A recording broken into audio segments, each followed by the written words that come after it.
Nag-sorry si Presidential Communication Operations Office Secretary Sani Coloma matapos mairita ang ilan sa naging pahayag niya. Sinabi kasi ni Coloma na maghanap na lang ng ibang masasakyan ng publiko imbis na mag-MRT. May hamon tuloy ang isang grupo. Bakit daw hindi subukan mag-commute ng mga opisyal ng gobyerno? Nakatutok si Teresa Andrada.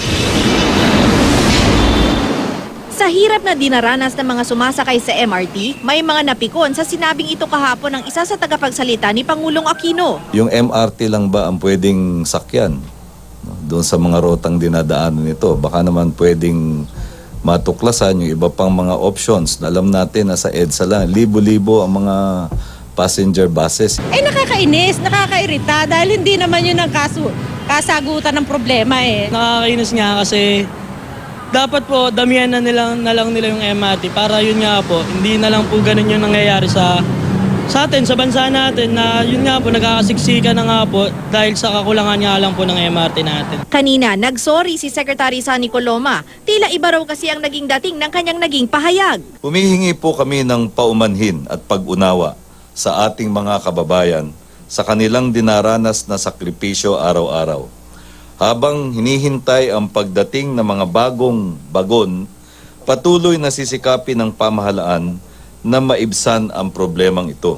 Ang grupong tren o Train Riders Network, hinamon si Coloma at iba pang opisyal, bakit di raw nila subukang mamasahe para maranasan din daw nila kung gaano ito kahirap. Kaya naman namin pinapanawagan na itong mga official natin ay sumakay ng mga MRT at LRT para ma-experience nila first hand yung hirap na dinaranas ng mga ordinaryong estudyante at mga nagtatrabaho na sumasakay araw-araw sa LRT, MRT. Sagot ni Coloma, hindi rin naman daw sila palaging dekotse. Sabi naman ni Interior Secretary Marojas, sumasakay naman daw siya ng MRT lalo na kung traffic.